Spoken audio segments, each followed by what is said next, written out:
We're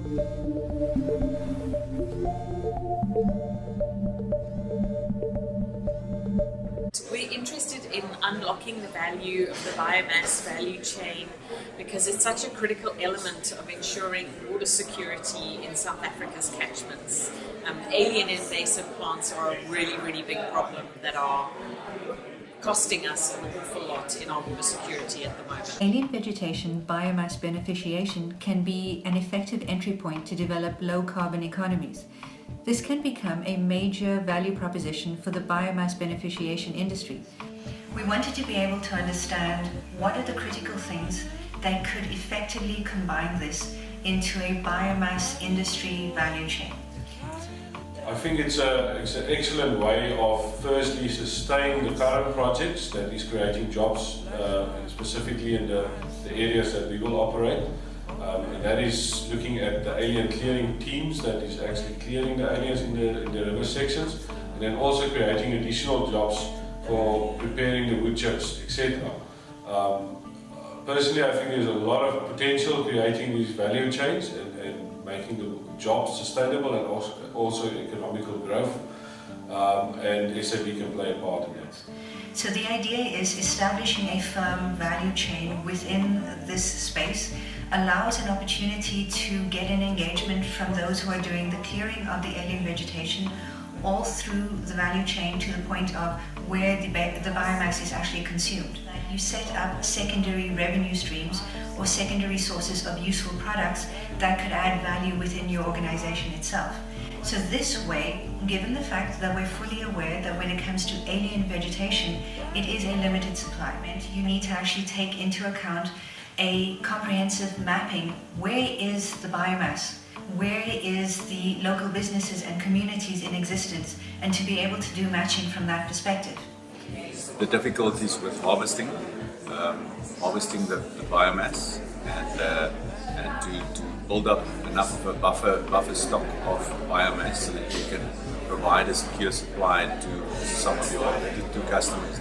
When we started this project, one of the key things that we were given as feedback is it's incredibly expensive from a transportation perspective, so don't even try. If we put strategic plans together to be able to understand where harvesting is taking place from a collective perspective, we can put more effective transportation strategies in place, and we could also put in more innovative clearing strategies. If we can find technologies by means of which we can take that solid waste using local communities, local entrepreneurs, then we can utilize the waste, turn it through the technology into energy, and then distribute the energy in the communities. What I'm spending there on electricity doesn't justify what I would have to spend on the current systems available. And I think with electricity, your basic sum that you've got to do is work out what it's going to cost you per kilowatt of energy. And at this stage, the biosystems can't come close to Eskom's cost. There's no way they can get to it. Some typical examples we came across aside from thermal energy include production of activated carbon, a cost-effective and innovative solar kiln that is currently used to dry timber for furniture manufacture, electricity production using both the latest imported technologies as well as locally produced solutions. All of these have one thing in common: they are scalable, allowing access to various segments of the market. We also look at the development of an effective biomass value chain community of practice, but specifically an industry body driving this part of it. And the final way that we would suggest going forward with this is looking at landowner or product certification schemes.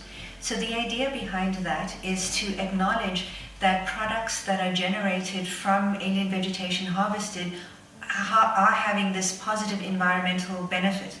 That's what we would actually suggest as the pivotal next stages to be able to move this forward in a much more holistic way. So there is so much interest out there and so many people that's working towards the same goal with solutions that I think can be, let's call it duplicated if you want, that we don't have to go and reinvent the wheel and bring together that industry members that we may not have known before.